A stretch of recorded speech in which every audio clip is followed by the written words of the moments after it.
Welcome to Dem Boyz, a podcast whose bracket hasn't busted yet. We're one Saints fan and one Cowboys fan, one fan of Who Dat and one fan of Dat Win. We're here to give weekly takes, game recaps, bad betting picks, game previews, and the occasional Seinfeld reference.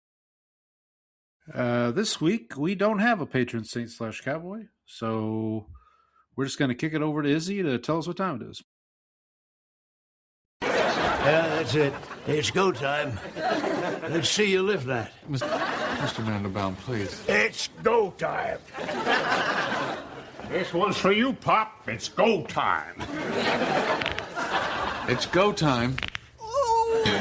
You've been married 3 times. That's it! It's go time! It's go time. We're gonna see how many real fans we have. We're gonna be mad that we didn't have a Pro Football Reference will be withdrawing their sponsorship at any moment. Well, yeah, I know, right? I was trying to find someone who was like a St. Patrick's Day named Patrick? connection. Do we have anybody? Nobody named Patrick? I was just looking and I didn't see anybody. We didn't have anybody that like played basketball. I mean, Jimmy Graham. But, I did. So the Saints' current kicker is Gaelic. Charlie Smith. He is. Yeah. So I hear the new Iranian supreme leader is also Gaelic. Yikes.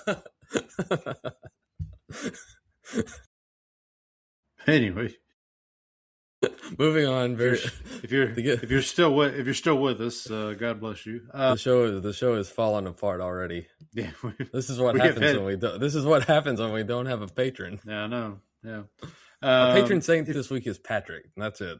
Saint Patrick. There we go.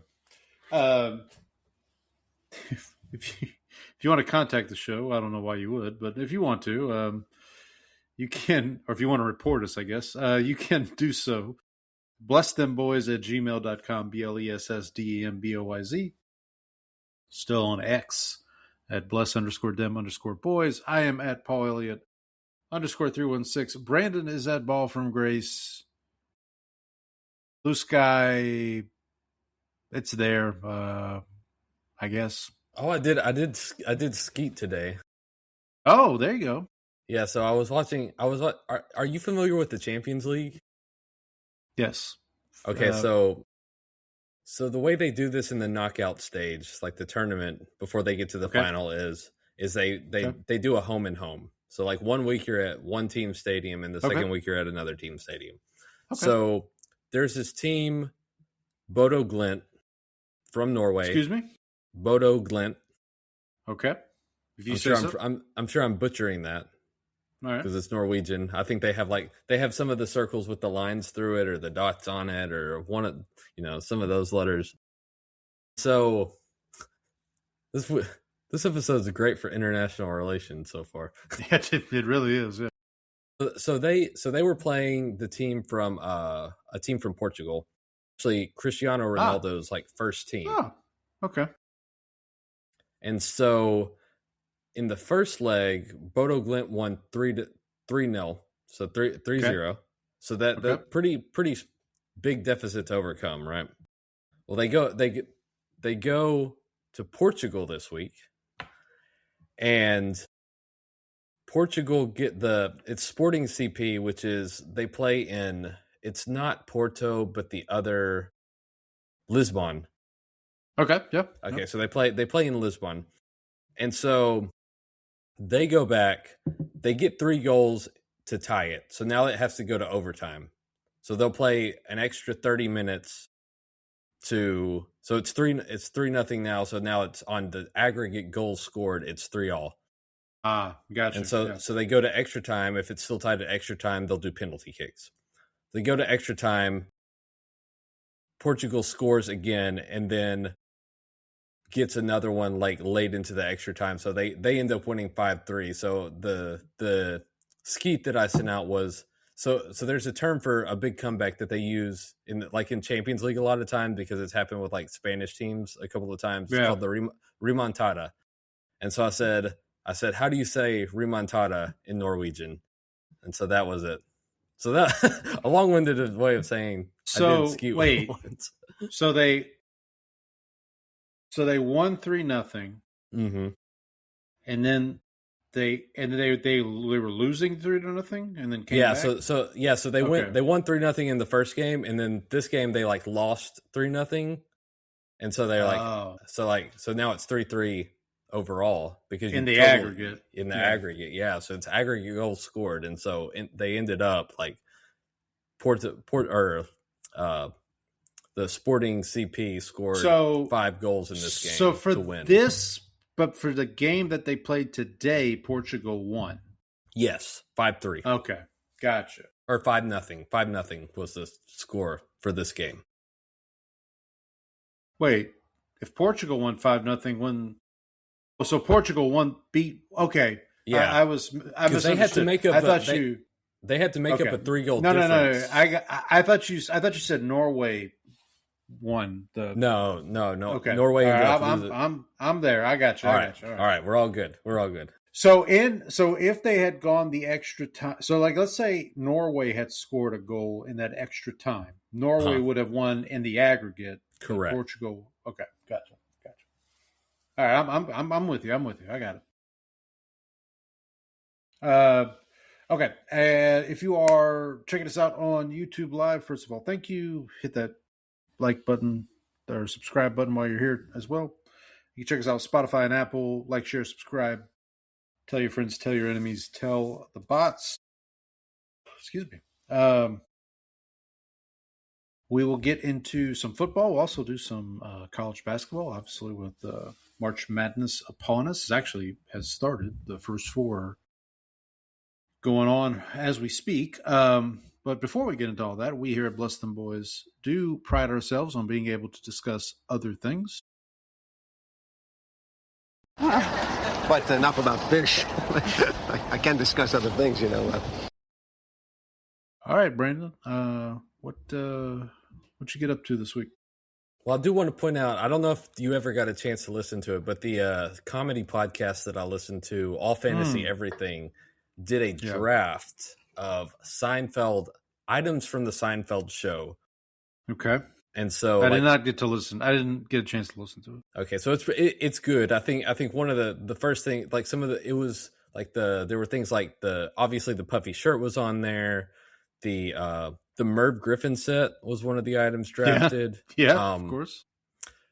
I can't remember if the Cigar Store Indian got drafted or it was like an honorable mention because once they like finish drafting, they'll be like, we left a lot of picks on the board. Here's some things that we kind of missed, and they'll go through it. But there was just a lot of Seinfeld quoting, so like just like perfectly up our alley. So gotcha. I did listen to that, so highly recommend any listeners who are out there that are big Seinfeld fans. Highly recommend it. The show is great, but it's also nice when there's like a lot of a nice Seinfeld crossover on there, because I think most of them are pretty big Seinfeld fans. So there was that. I did a lot of prep. I'm leaving for Las Vegas tomorrow to watch March Madness, Thursday and Friday in Las Vegas. So I did a lot of prep for that. I told you last week. As God intended.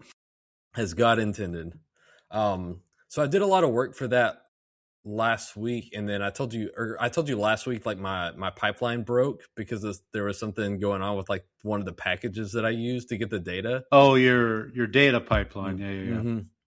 Yeah. And so I figured out like a workaround, like to like get the data I needed. The package finally actually went back up this morning, and so everything's fixed, but I was still like, okay. So I did my sims for men's basketball and women's basketball.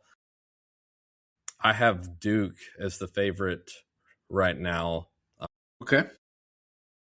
The women's side, I have UConn as a pretty heavy favorite. I think so. In the women's side, it's like the top 4 seeds. If you add up their like chances to win the title, it's like 95%.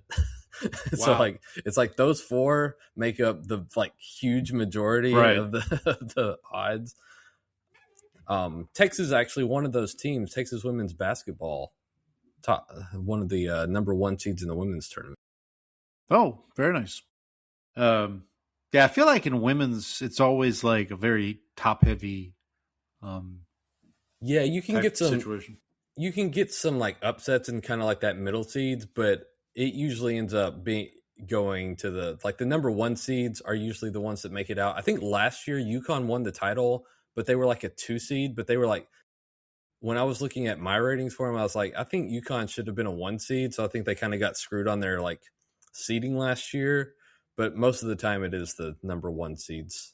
I also had we do a family bracket competition. So I had my 2 kids do a bracket on the app, and my wife as well. So would you like to hear their picks for the winners? Certainly, yeah. So my wife is the most out on a limb here. Okay. She picked Clemson to win it all. Okay. The team that she picked Clemson to beat in the final is the winner of the Miami, Ohio SMU game. All right. So risky going out. So from first 4 to last 2, apparently. Yeah, exactly. My oldest daughter took Kansas over Arizona. Okay. A little more reasonable. Yeah. I don't like Kansas. I like Arizona. I don't like Kansas this year because I think they have the guy who might be the best player in college basketball in Darren Peterson. Okay. But he seems more interested in focusing on landing in a good spot in the draft than doing anything in college. You've talked about it. Yeah, you talked about him last week, I think. Yeah. Yeah, and so there's that. So that I'm not big on Kansas this year. And then my youngest daughter, our 5-year-old, took Duke over Miami. So all ACC final for her. Miami, not Miami, Ohio. Miami. No, not Miami, Ohio. The U. The U, yeah. Yes. So she had the most. I think the 2 kids actually had reasonable finals. I think like they're not now. Kansas might be a stretch. But what, if I may ask, what was the method of selection for your daughters? Was it like color scheme? Was there any method to the madness here? I did tell them, I was like, so I did kind of explain what seeding was. And I said, but like, that doesn't mean everything all the time. Like there's going to be teams like the bigger number is going to beat the smaller number sometimes. Right. So I think my oldest daughter understood that. And so I think she just kind of went with that. I think she does, when it came to the Jayhawks, I think she does like the color scheme in the logo. I think I think that was the deciding factor. Arizona, very, very appealing as well, though, because their logo is her first initial. And so that's also blue and red. So we're going with an all blue and red final. For the youngest one, I have absolutely no idea what because she was looking at them pretty hard and she would poke them to kind of look at the logo pictures that popped up. But I don't know it wasn't like, oh, this one's prettier. There was no we didn't get a narrative on explaining. So that made it a little difficult to discern. That makes sense. Yeah, the other thing this weekend, we did record a new episode of my daughter's podcast, Sweet Travels. So that is out. It is on Spotify and also on YouTube.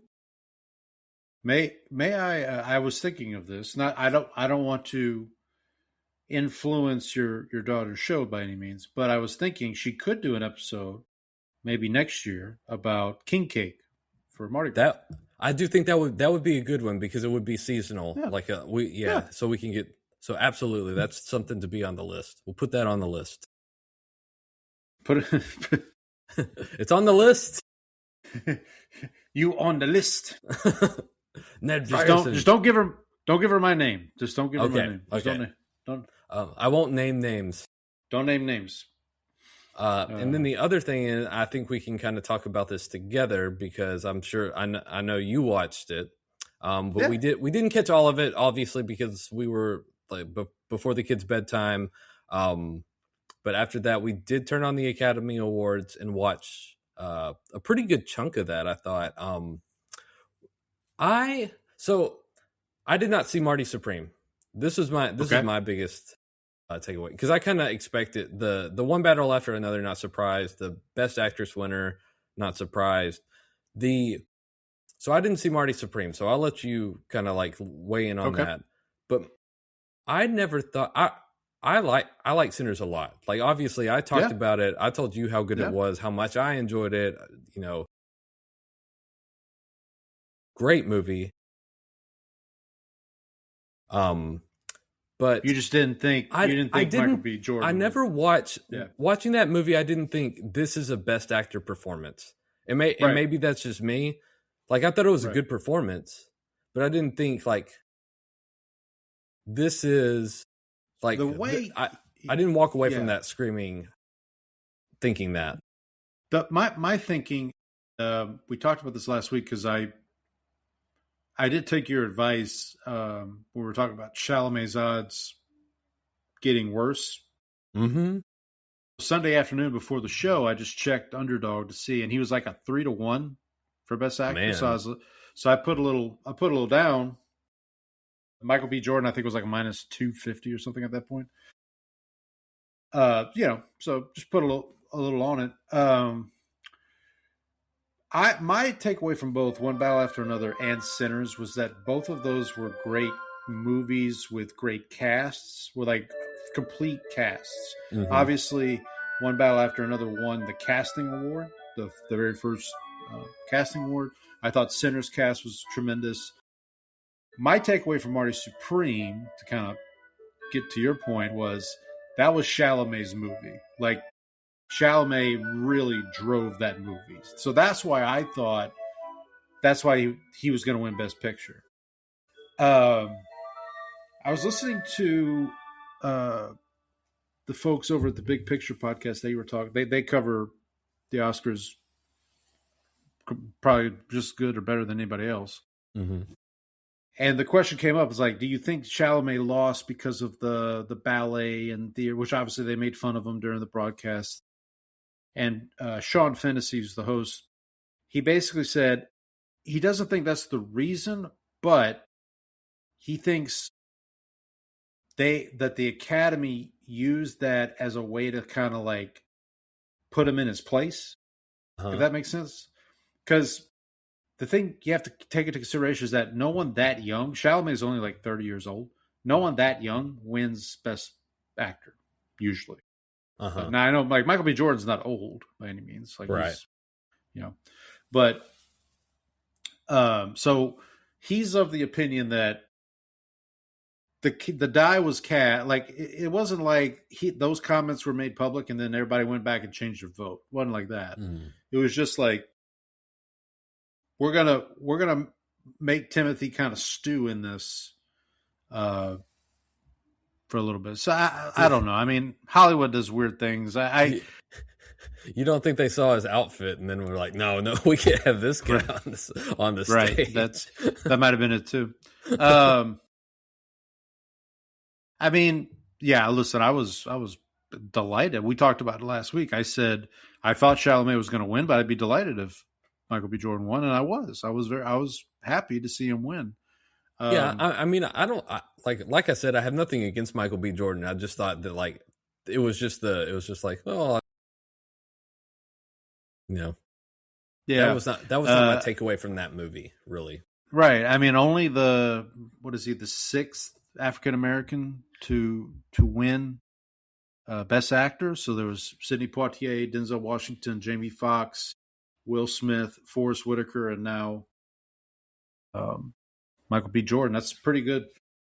It's pretty good company to keep for Michael B. Jordan. And then also one of the surprises of the night, Sinners winning for Best Cinematography, which is also historic because it's the first female cinematographer to win that award.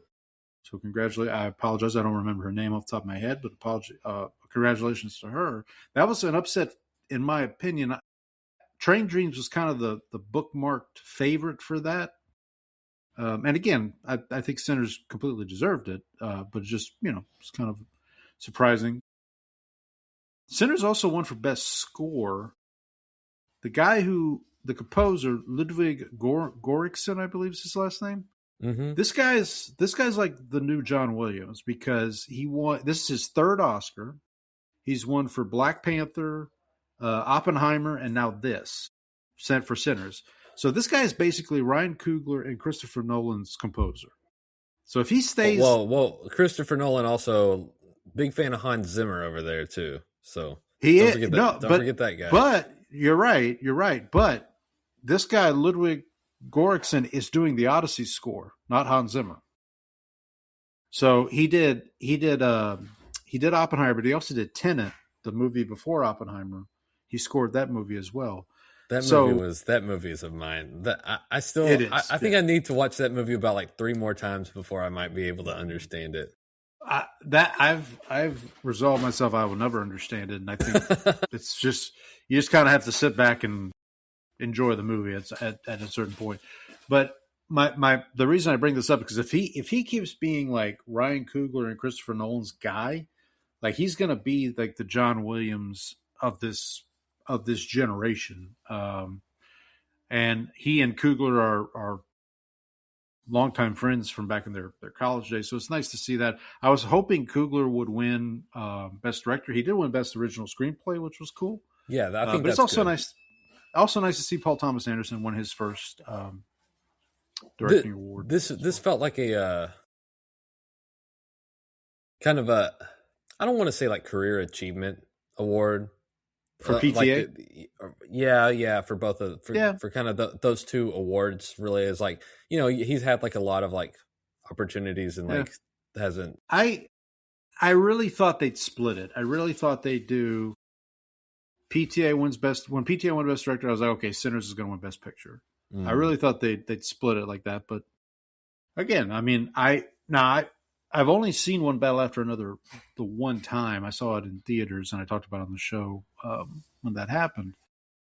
I do need to rewatch it. I mean, it's a very good movie. A fun fact: so James Cameron, Martin Scorsese, and Paul Thomas Anderson all won their first directorial Oscar with movies starring Leonardo DiCaprio. James Cameron was Titanic, Martin Scorsese was The Departed, and now Paul Thomas Anderson with. Need to go back and watch The Departed again. It's been too long since I've seen that. It's one. good. That's another. It's good. I rewatched it. Rewatched it within the last year, I think, and that's another one. Like the first time you see it, you're like, "Wait, what happened?" Did you ever see Catch Me If You Can? Yeah. That's another like a really great movie too. I do need to rewatch. That one. But yeah, no, I thought for the most part the award show went about according to what I thought. The sentimental value win for Best International Picture was a little bit of a surprise. I thought Secret Agent or even it was just an accident might win that. It finished before 10 o'clock, which I was really impressed with. That's right, yeah. Yeah, and so they moved it along. I know there was the incident. There were a couple of incidents of people getting played off with music. The one I really remember was the K-pop Demon Hunters, where she went on really long, and then the guy got the poor guy was trying to talk, and they were trying to stop him, and they're like, but. Well, then there was the one guy they started to bring the mic down, and they cut to Conan, and Conan's like, Did you see the end scene with the Goodfellas the Goodfellas kind of situation? Well, no, that's One Battle After Another. You're talking about the last, like the post credits? Yeah, was that not supposed to be a Goodfellas thing? No, it was when they take him in the office, and you're talking about with Conan, right? And yeah. That's a scene. That's a scene from One Battle After Another. Oh, well, spoilers for. To be fair, it's kind of like the. I thought it was like the Joe Pesci sort of thing. Yeah, it's in that same vein. Yeah, but yeah, it's So One Battle After Another cribbed off of Goodfellas, And so the Oscars cribbed off One Battle After Another, which cribbed off good. That's how I'm going to like for. And what's even funnier is the guy that comes to get Conan to bring him to his office. That guy is in One Battle After Another, and he plays that same part, like he's that same character. Again, I don't want to spoil if you haven't seen One Battle After Another, but that scene, that's a direct lift from One Battle After Another, which is probably an homage. I mean, what Martin Scorsese is one of Paul Thomas Anderson's favorite directors. So that is one. There's no way that because I watched that and I was like, oh, this is Goodfellas. So like, there's no way that you're like doing that and like, yeah. I mean, Scorsese's one of Paul Thomas Anderson's favorite directors, so I could see why you would think that. But yeah, I thought the show was good. Another surprise. You mentioned K-pop Demon Hunters, which I guess I should have been surprised. But when Golden won for Best Original Song, I think a lot of people thought Sinners, the song from Sinners, might win. I had no doubt that I was like 100% sure that Golden was going to win. Like I was like that. I was like that one. I was like pretty convinced on. My wife was like sitting there and she was like excited when it won, and I was like, I don't know why you're surprised. That was like, yeah. I mean, well, I actually had forgotten because when the Sinners, when they did their performance, I was like, oh man, that's really good. It's going to win. And then they like from K-pop Demon Hunters Golden. I was like, oh crap, I forgot about this. Yeah. But yeah, no, it was a good show. I thought Conan was. It was funny. I had to explain to my wife the opening. I don't know if you saw the opening, like the weapons homage. So he's dressed as Aunt Gladys from. Have you seen Weapons? Have you seen the movie Weapons? So the opening was an homage to Weapons, and so I had to explain to my wife like this is what this is from. And I'm trying to remember what my wife asked me at one point. I think it was about Sinners. She goes, "Don't they all die at the end?" I'm like, "Well, no." Mm-hmm. She's like, "Well," and I'm like, okay, yeah. I guess you're a lot of right. Them. A lot of them. Like, that technically they're undead. So right. My wife did ask. She's like, "Did Haley Steinfeld not get nominated?" I'm like, "No." I'm like, it would have been kind of. Considering some of the lines Haley Steinfeld had in that movie, it would be like finding her clip for the show would have been interesting. I will say that. Finding her, that's good. Finding her clip was you got to enunciate the P on that because yep, exactly. But anyway, anything else from the Oscars you wanted to? No, I think you can move on to your movie catch-ups. Sure. Well, let me talk about Paradise first. Season 2, still going. Only 2 episodes left. This episode was kind of the one this past that debuted this past. Actually, the same night as the Oscars, technically, but wife and I watched it yesterday. Kind of more of a chess piece setting episode. Like kind of moving everything into place for the last 2. So last season 1, the penultimate episode was excellent. It was probably the best episode of season 1. So I'm interested to see what happens this upcoming week, because this week will be the penultimate episode for this season. So it'll be interesting to see what happens there. 2025 catch-up. I did watch, this movie was not nominated for an Oscar, but it stars Josh O'Connor, who's kind of a big deal right now. I've talked about him on the show a little bit. He was in Wake Up Dead Man, and he was in Challengers before that. He's got the new Steven Spielberg movie coming out here in a couple months, Disclosure Day, that he's a part of. But the movie I watched with him was called The Mastermind. This is he plays a kind of a failed architect, almost like George wishes he could pretend to be. I always wanted to pretend to be an architect. And he decides to orchestrate a heist of art, an art heist, which doesn't. Let's just say it doesn't go as planned. I'll just put it that way. Hijinks ensue.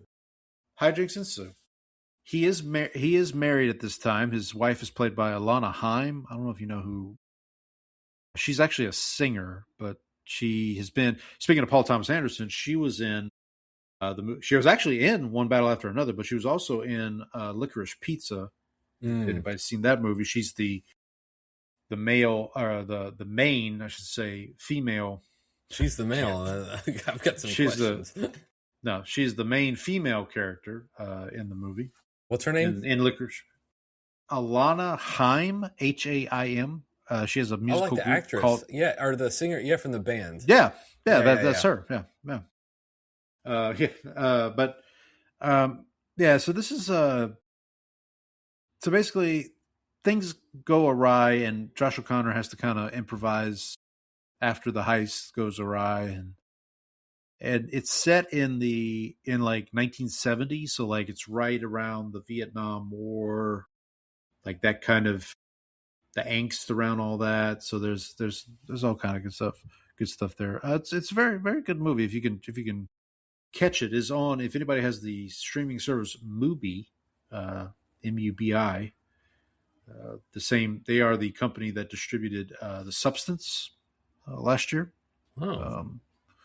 So anyway, but yeah, I would definitely recommend that. Give that one a watch. I did find a movie this week that I watched that did have a Seinfeld connection. The movie is called Tender Mercies. So the main reason I watched it was because it stars the late great Robert Duvall. Obviously, with the Oscars, they had the in memoriam.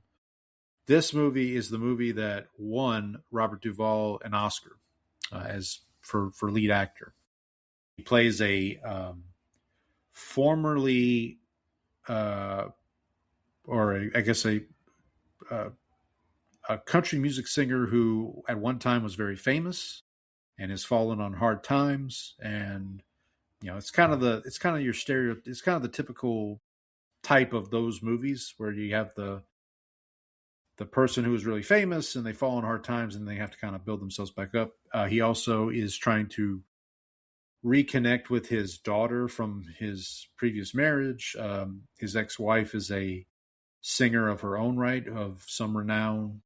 So, but he's very good. But the connection, the Seinfeld connection, is his wife's new husband and like manager is played by Wilford Brimley, who Seinfeld fans will remember as the Postmaster General who scares Kramer when Kramer doesn't want his mail. Is he not also the diabetes? He is also the diabetes. Yes, okay. He's also the diabetes. Yeah, that's probably where people will know him better from. Yeah, that's the big one. But if you're a Seinfeld fan, you know him as I forget what his name is, but he's got Kramer in the chair, and Kramer's scared, and he goes, "Now I got some mail out there for you, Mr. Kramer, and you want that mail, don't you?" And Kramer's like, So, shout out to Wilford Brimley. And then this week's Cinechums Challenge, Denzel edition. So this is week. Did I mix this up again? Is it 12? And I said 11. I think I mixed this up again. I need to do better marketing. My rods and cones are getting mixed up. I think it is week 12. Yeah, but because last week you had week 10, which should have been week 11. So this should be week 12. I'm going to update it in the show doc so that we don't. Thank that you. way, next week we will be current. Well, no, because then I just won't change it. I think it's what happened is I just didn't change it again. Okay, so for the category or the prompt this week, which I was expecting, was 2026 Oscars in memoriam. So basically, watch a film that features someone that was a part of the in memoriam segment. So obviously the big hitters here were Robert Duvall, who I just mentioned, Robert Redford, Catherine O'Hara, Rob Reiner. Rob Reiner, of course, beautiful tribute from Billy Crystal and for Mr. Reiner. And that's what it was. My wife, we were watching that, and my wife goes, "He made all these movies?" And I'm like, "Yeah." Yeah, not a lot of bombs, misses. not a lot of duds in that. No, he misses. Well, because it's like, and I was, because it's like Spinal Tap, The Sure Thing. I forget about Spinal Tap every time. Every time someone says like Rob Reiner and Spinal Tap, I'm like, oh yeah, that's right. The one I forgot about was Stand By Me. I was like, oh yeah, of course. Is that Macaulay Culkin? Is that Macaulay Culkin? No, that's the Stephen King adaptation of the four kids. Oh, that's right. That's yeah. Who see the dead body. He did 2 Stephen King adaptations, actually. He did Stand By Me and he did Misery. That's right. Yeah. But so I think I talked a little bit about this last week. I said, if this category came up, the obvious choice for a Denzel movie would be John Q, because that co-stars Robert Duvall. Mm-hmm. There's a couple other movies so there was another actor who was featured. His name is Harris Yulin, who passed away last year. You would probably recognize his face if you saw him. And he co-starred with Denzel in 2 movies that I've yet to watch. One was Training Day, and the other is a movie called The Hurricane, which is Denzel. Yeah, the one about the boxer. The boxer, yeah. But the movie I went with is one that you and I have been talking about for a couple weeks now. And it is the Spike Lee joint, Inside Man. Great movie. Yes. So the connection here, let me pull it up so I can give proper. As a young man, James Ransone, Ransone, hopefully I didn't pronounce that. So folks who watch The Wire may know him as Ziggy Sabatka. He was in season 2 of The Wire. In Inside Man, he plays one of Clive Owen's crew.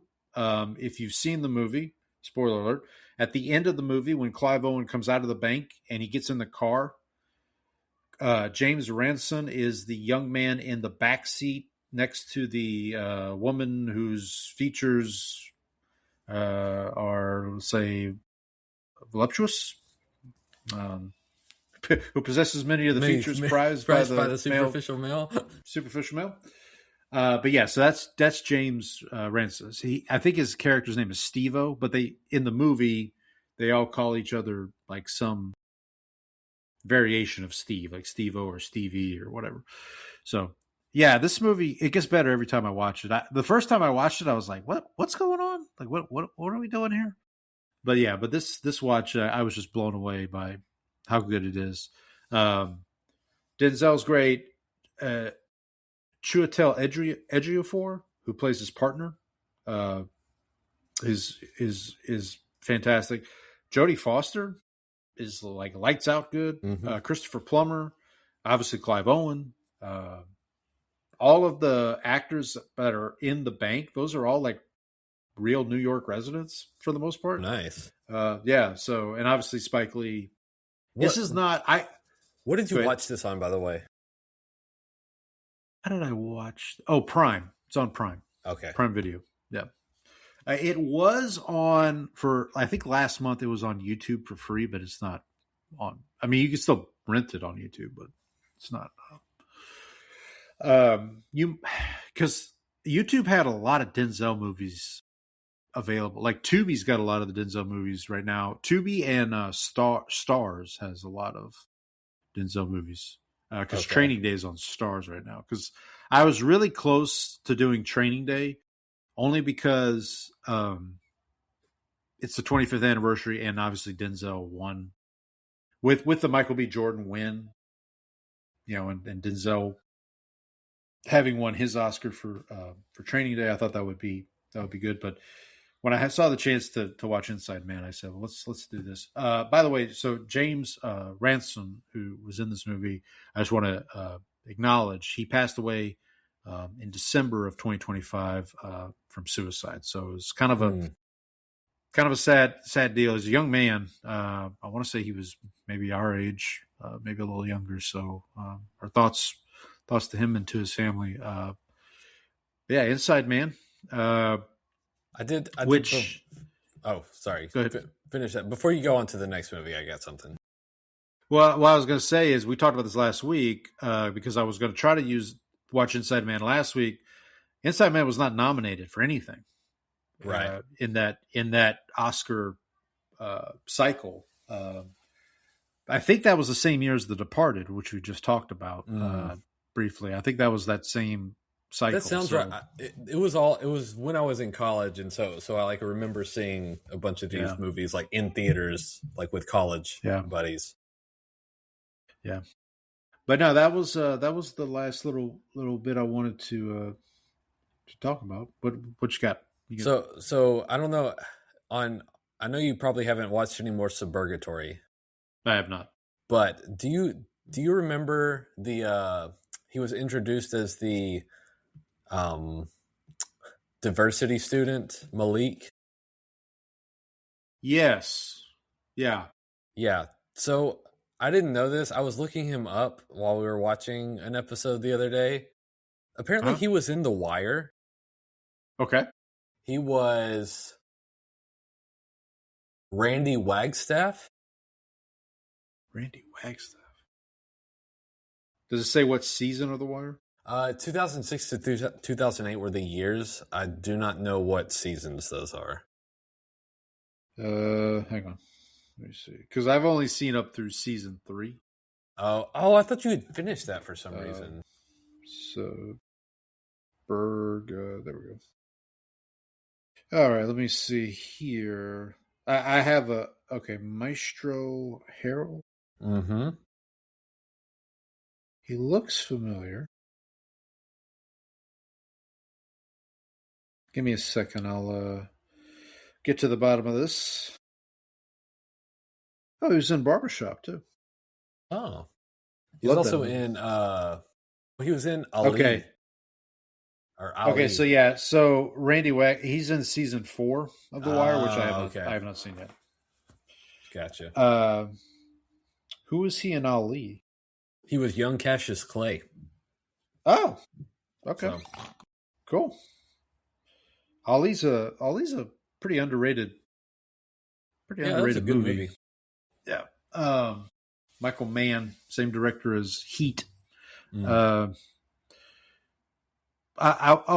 what I want to tell you. So in Suburgatory, let me get the character name real quick. The character of Noah. So like his friend, Alan Tudyk.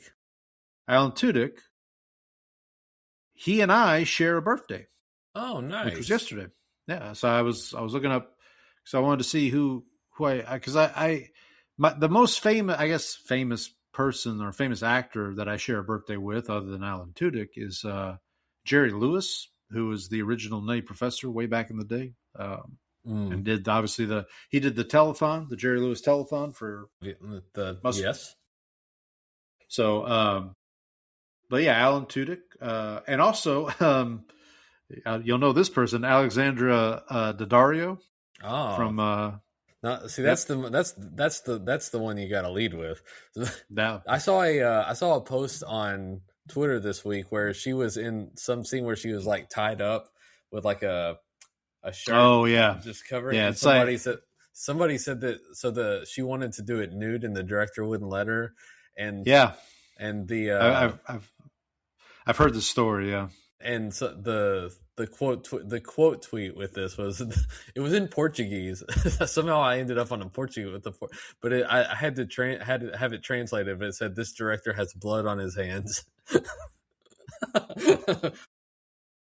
Yeah, that was if I'm not mistaken, I want to say that was the Texas Chainsaw Massacre remake or something that she was in, maybe. But I've seen that. I've seen that post. Not the retweet in Portuguese, but I've seen the post for sure. Yeah. So that's that. And then I also looked up actors who were born the same year as I am, so have the same age as me, just maybe not the same day, but the same year. The biggest one that I could find was Scarlett Johansson. So Scarlett Johansson, she wears it much better than I do. I can say that. She wears a lot much better than you do. No offense, Paul. None taken. None taken. All right. So, do we want to move on to what do we want to do first? We want to do some NFL, March Madness. How do we want to do this? Let's lead with football. Let's go ahead and get through. There not much action here, so I think we can get through it pretty quick. Yeah, I'll just quickly. I'll go through the Saints kind of stuff here over the last couple of weeks. So obviously, one of the big stories right now is the future of Cam Jordan. Looks like it's starting to feel like he's not going to be back in New Orleans next year, which is sad. The rumor that's going around is he's going to Kansas City, which God bless him. If anybody has deserved a chance to ring chase, Cam Jordan is that person. So all the best to him if that's what he chooses to do. Alvin Kamara, it looks like he will also maybe not be with the Saints, but I feel like he's more of a retirement situation than it is a go to another team. The Saints did sign. He doesn't seem like he's got much left in the tank from what I saw this year. The Saints did sign obviously they signed Travis Etienne, as he told people last week. That is his. And so Devon is Devon Etienne. Is that what? Yeah. Is that the is that how we're doing this? So here's the funny thing. So obviously, being from the part of the country that I grew up in, when I first saw his last name, I kind of presumed that's how you say it. But then the commentators kept saying Etienne, and I'm like, oh well, he must not be from Louisiana. It must be like something else. And then I honestly didn't know he was from Louisiana until he signed with the Saints, and it said he was from Jennings, which Jennings is like 30 minutes from where I grew up. Like it's that's definitely like, because it's not like a strictly French. It's like a Cajun French pronunciation of that. Absolutely. Because if you were in French, it would be Etienne, which is close. Yeah, Etienne. But when I guess the Cajun would probably put a little just more like Etienne. Yeah. With like just a little. Yeah, Etienne. So it's more like a little, I guess, choppier, just a little more Cajunified, I guess. Absolutely. But anyway, so with his signing, and then the Saints today signed Ty Chandler, who has been with the Vikings for the last 4 years, who's kind of a running back return specialist. So a lot of people see that signing as like, okay, Kamara's definitely on his way out. We talked about this last week. He also won a NBA championship back in 2011 with the Mavs. So there is that.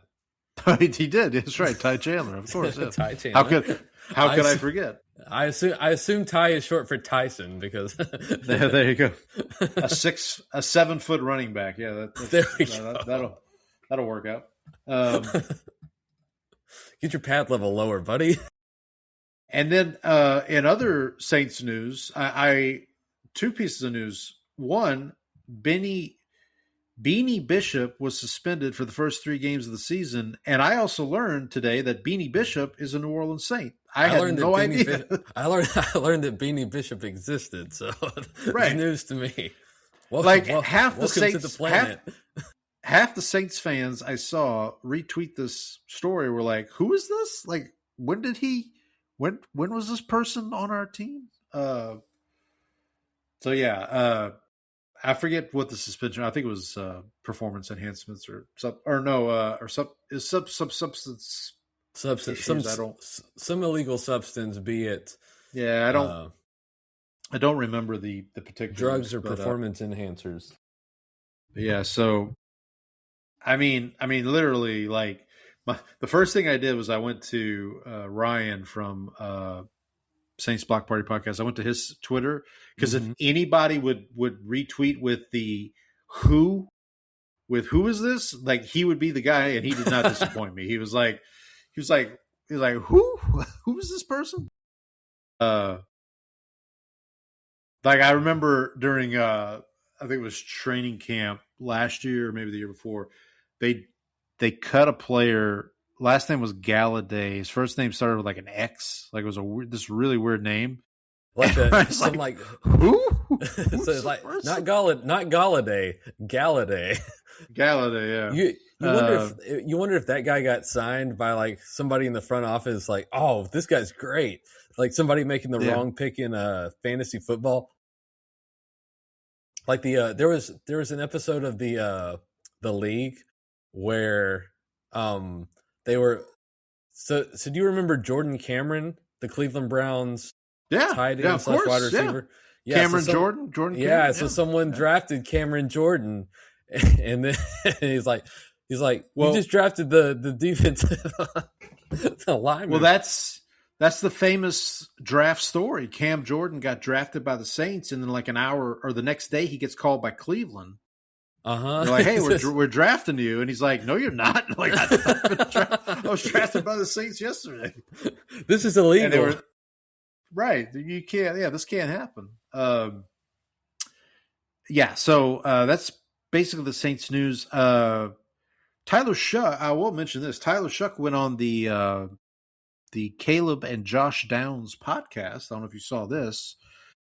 And apparently Caleb and Josh Downs, obviously Caleb coming into the league this year, and Josh currently with the Indianapolis Colts as a wide receiver.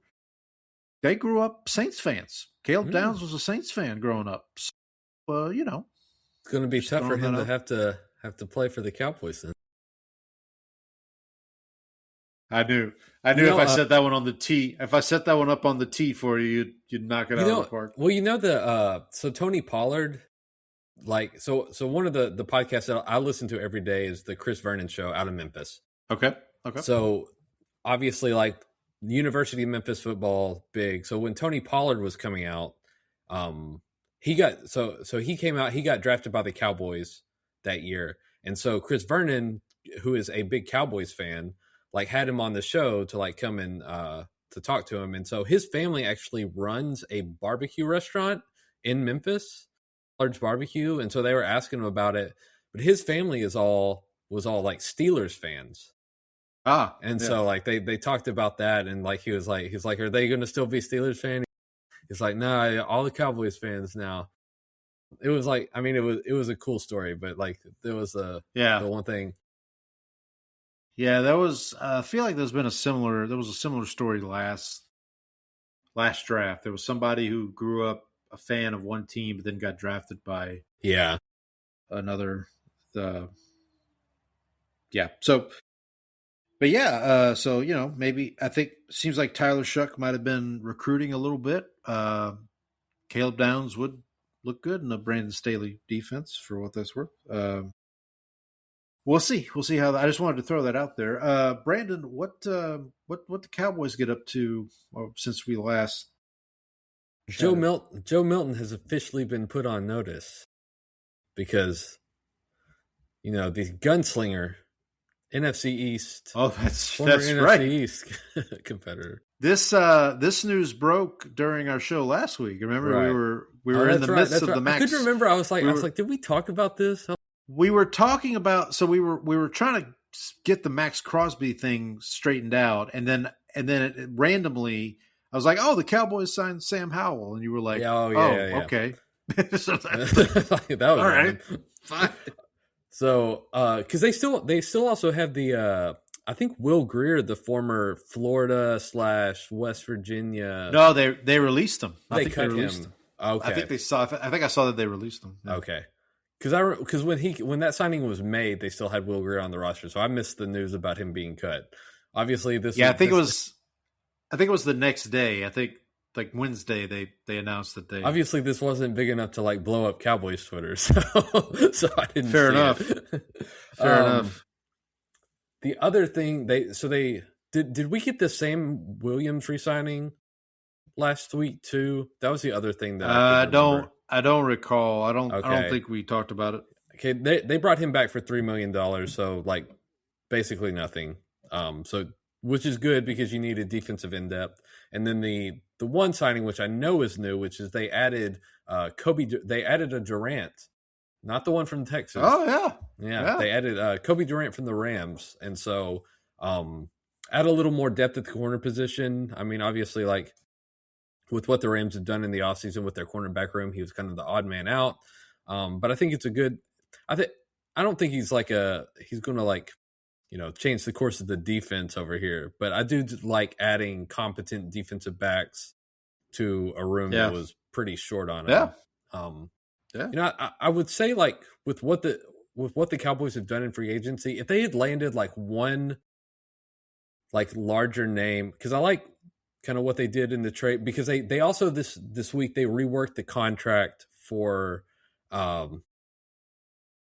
the Packers defensive end Kenny Clark. Oh no, Rashawn Gary. Rashawn Gary. That they reworked his contract, so basically, got all like most of the guaranteed money off the books. They added like 6 void years to spread the cap hit this. Yeah, it's like 6 void years on this.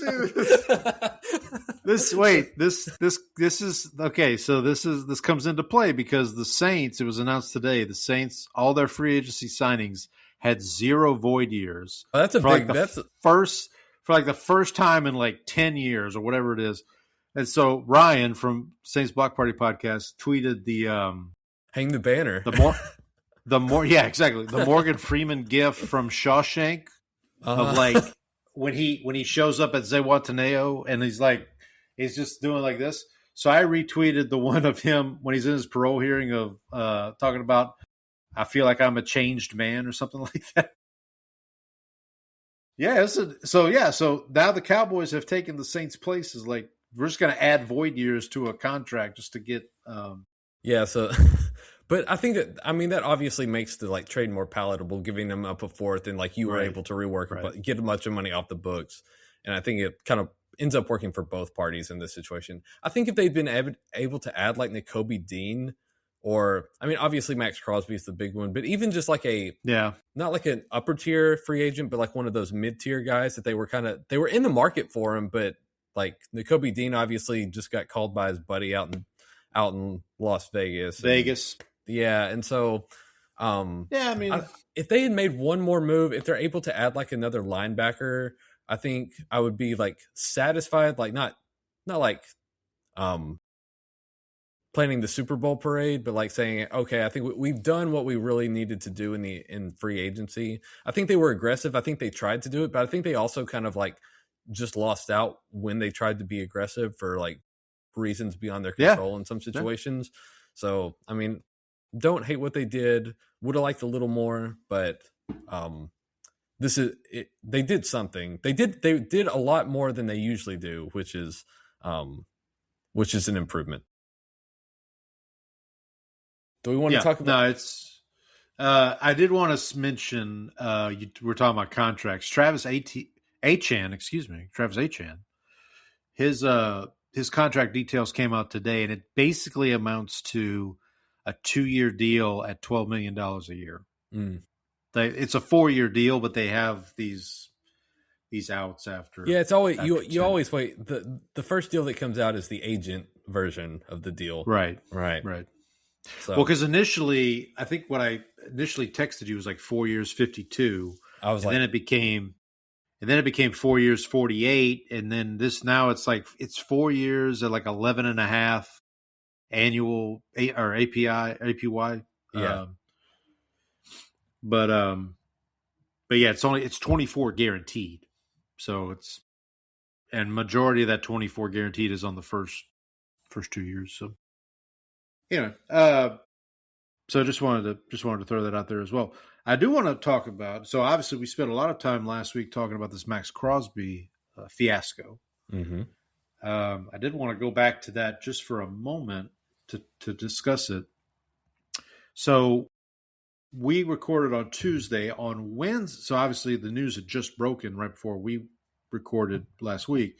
So on Wednesday, that's when we started getting all the reports of like what actually happened, and Diana Rossini was on. I saw her on Rich Eisen's show, kind of timelining it, and basically from what she reported, and Max Crosby has kind of validated this on his show, is he got flown in. They met with the doctors, did all this stuff. Kind of felt, I think it sounds like Baltimore was iffy on it, but weren't saying anything to Max. Mm-hmm. Meanwhile, they were on the side talking to Trey Hendrickson while Max Crosby was in the building. And basically at the end of the day, he got called in by the GM, DaCosta, and they were like, "Sorry, buddy, this ain't going to work." And you're heading back to Vegas. And then obviously the next day, and we talked about on the show last week, we were like, well, obviously they're going to go sign Trey Hendrickson now. Mm-hmm. The one thing that I was I'm going to use the word concerned, but the one thing I was curious about last week was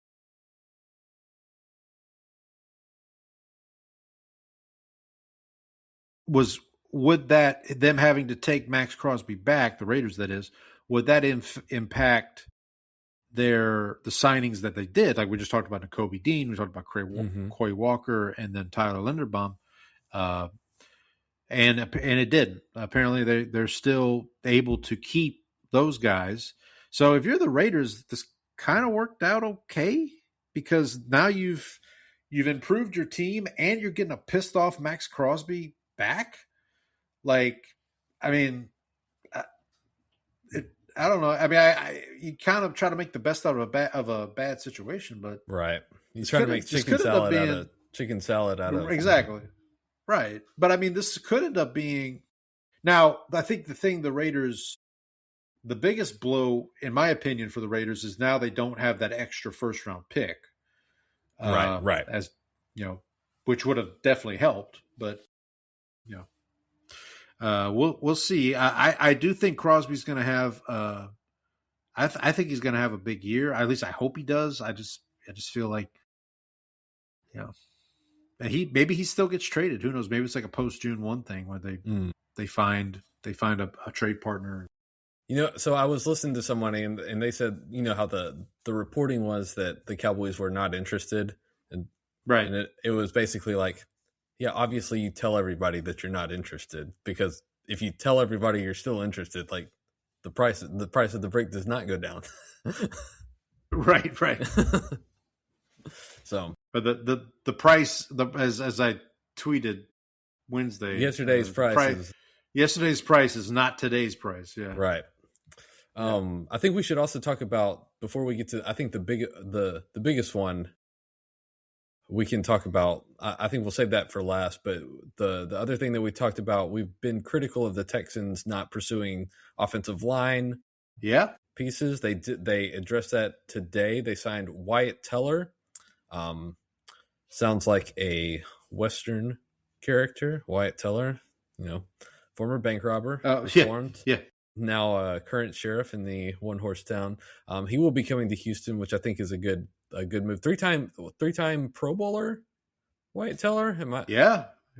Perennial. Like, I mean, he definitely was somebody I wanted the Saints to go after for sure as an interior offensive lineman. So they signed him, and then we mentioned it last week, but we didn't have the name. Braden Smith from the Colts, who was their right tackle or left tackle last year. Yeah, they signed him. I think it was right before we went live last week. So they have taken steps to revamp somewhat finally that offensive line. They're kind of bargain shopping it, but just competence is fine. That's all you really need. The other trade, the other move that came down today was the Broncos traded for. I did. Have you seen the price? I haven't. I never saw. I saw they traded for him. I never saw compensation. Oh, for Waddle. Give me Waddle. Yeah, give me one. So, if I remember off the top of my head, the Broncos got Waddle and a 4th round pick. The Dolphins got a 1st, a 3rd, and a 4th. Okay. This year. So the Dolphins now have 2 first-round picks. I was going to bring this up. So now we have 5 teams with 2 first-round picks. Your team is one of them, the Cowboys. The Dolphins are now one of them. The Chiefs, because of the Trent McDuffie trade. The Browns, because of the the Travis Hunter trade from last year, and the Jets because of the Sauce Gardner. So did the trade. Rams trade one of their first round picks? They traded their first round pick to the Chiefs. They traded, yes. So the Rams still have Atlanta. The Rams still have Atlanta's first round pick, but the Rams traded their own first round pick to the Chiefs. Good thing the Falcons traded that for a guy who's going to go to jail. Who's going to jail? Yeah. Yeah. So have fun. Good work, Atlanta.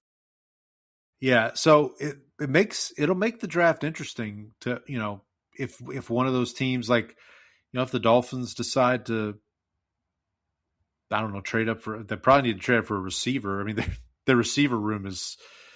Tyreek Hill's still available, by the way. He's still available. He's not in Miami. So somebody said the Cowboys should sign Tyreek Hill, and is like, and Chris Vernon was like, you want to put Tyreek Hill and George Pickens in the same locker room? You want to put those two in the same locker room? It's like, do you want Dak to jump off a building? Well, I mean, Buffalo just signed C.J. Gardner-Johnson. Maybe Buffalo should sign Tyreek Hill. There we go. I like this idea. I like this idea. Let's bring back Stephon Diggs while we're at it. We're just going for malcontents. What was I going to say? Oh, so the Dolphins. The Dolphins, best receivers right now are Malik Washington, Tutu Atwell, who I didn't even realize was still around. And then, I think it's pretty safe to say the Dolphins are going to use one of those two first round draft picks on a receiver, most likely. I have a question. If you're going to be this bad and you're tanking, Yep. What is the point of bringing Malik Willis in? It begs the question. Now, I will say the contract on Malik Willis is not exorbitant. Right. It's not an albatross. If that fails, then you're done in 2 years anyway. Well, because you've already got the Tua albatross that you've got to take care of. So I mean that's Yeah, you don't want to have two of those albatrosses. Right. So it's not out of the realm of possibility. It's basically a three-leg race for Arch Manning right now. It's the Jets, it's the Cardinals, and it's the Dolphins unless Malik works out. If Malik works out, then we talked about this. It's going to be hard to tell given the guys that he's going to be throwing. Well, this is kind of the Justin Fields to the Jets situation. If you think about it, the Jets signed, because the Jets were kind of in a similar situation. Now the Jets had Garrett Wilson and Breece Hall, which is, I would say, leaps and bounds better than what the Dolphins have. But I guess the Dolphins have Achane. Not Travis. Devon. Right. They do. Now we have to specify. Thanks, Travis. Right. Yeah, thanks, Travis. But I remember last year when the Jets signed Fields, it's it was a deal where if it didn't work out, which it didn't, now they can move on, and they traded him to the Chiefs, which I got to tell you, Justin Fields to the Chiefs. That's a sneaky good trade for Fields. I feel like that's going to be good for him to sit under the learning tree with the tutelage of Andy Reid and Mahomes, and he might get to play. I mean, if Mahomes is not ready week one, going to have to battle it out with Gardner Minshew. No, Gardner Minshew's not there. He's with. Who did Gardner Minshew sign with? He left. He's not with the Chiefs any. Did he go with Matt Nagy? Was he a Matt Nagy guy? No, he didn't go to the Giants. Or did he? Maybe he did resign. No, the Cardinals. Okay. It's him and Jacoby Brissett fighting it out for that job. Do you remember? Now that's a team. That team is tanking. Do you remember the old early internet days bum fights? Yeah, that's what that quarterback battle is. Bum fights. Now that team is tanking. The Cardinals. Boy, they are all in on the tank. I mean, first year head coach, because who they talked about, the Cardinals talked about bringing in was Jimmy Garoppolo. Can you imagine Jimmy Garoppolo, Jacoby Brissett, and Gardner Minshew as your quarterback? Man, that's something. I mean, that's something. That's something. Speaking of Cardinals quarterbacks. Hey, real quick though, do you know who called the who called the Saints about Derek Carr? Nobody. Exactly. Not even moving on. Not even the tanking Cardinals. Speaking of Cardinals quarterbacks, the biggest bit of news for the smallest stature here. Did you see any of the Kyler Murray memes? Oh, they were big. I saw them. Yeah. Personal favorite: Peter Dinklage welcomes Kyler Murray to the to the Minnesota Vikings, where Peter Dinklage is slightly taller. Can I give you? Man, I do think this is the best possible landing spot for him, right? Yeah. Well, I got a sneaking suspicion, man, that might work. Like it might just be crazy enough. Like, because you got to remember, Kevin O'Connell won 9 games last year with McCarthy. As bad as people were dogging on him, and they had Max Brosmer out there for like a couple games, and they still went 9-8. And who was the other one? Who's Carson Wentz? That's right. My gosh. Because Carson Wentz had to play till his arm was falling off. Literally. That's right. I totally forgot about that. I mean, they won 14 games with Sam. Now I know Sam Darnold did win a Super Bowl. Careful. He did. Careful. Our friend Trang's gonna. But what did we think of? What did we think of Sam Darnold when he went to Minnesota? Not that good. Right. Yeah. Talented, but not able to play the quarterback position at a high level. Not a guy you could win with. Yeah. Kind of some of the same sort of issues that Kyler has. Talented guy, but not someone necessarily that you think you can make a deep playoff run with.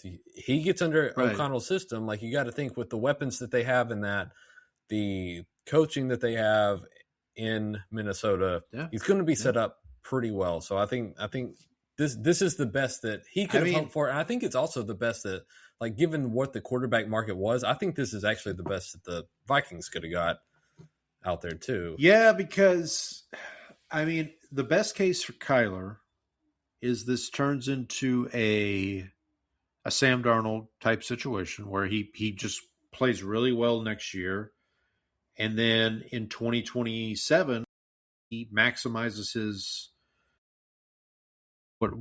somebody comes along and gives him a big contract. Mm-hmm. Are you of the opinion that this is it for JJ McCarthy? Because I don't think it is. No, I think we've seen quarterbacks go and like eventually get another shot and like try to maybe he needs to back up somebody. Obviously he'll be backing up Kyler. He has a chance to learn. Eventually, maybe he gets a change of scenery and is able to like get another starting shot at some point. So no, I don't think it's over for him. You know what would be kind of funny is if McCarthy did go and he went to Seattle and like backed up Sam Darnold. Well, there we go. I like this idea. Yeah, I like this idea. Who did they drafted a quarterback last year? The Seahawks did. Jalen Milroe. Right.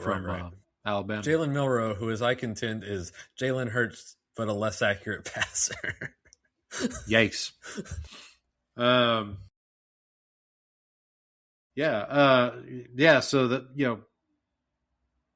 that the Murray, keep an eye on Minnesota. Like because if you just heard the narrative around Minnesota and didn't know their record, you'd be like, oh, they were the worst team in the NFC North, and they actually were.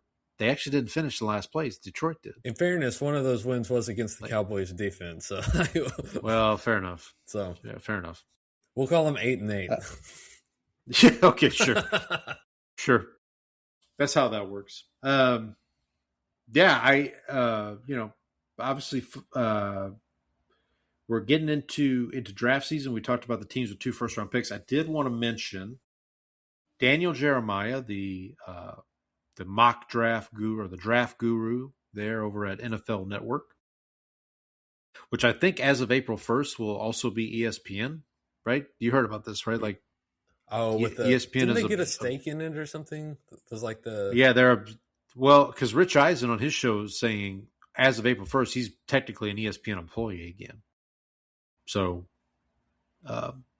we'll see. And then they made a big deal about how like Schefter and Ian Rappaport are going to be on the same team now. Like they're not competing against each other anymore. But Daniel Jeremiah's mock draft came out, his first post-free agency mock draft. And for the Saints at pick 8, he had them taking David Bailey out of Texas Tech, which I would not be opposed to. Bailey definitely shows a lot of promise, had a lot of production at Texas Tech. So, and the Saints could use, another edge, especially if, as we talked about, if Cam Jordan is no longer with the team.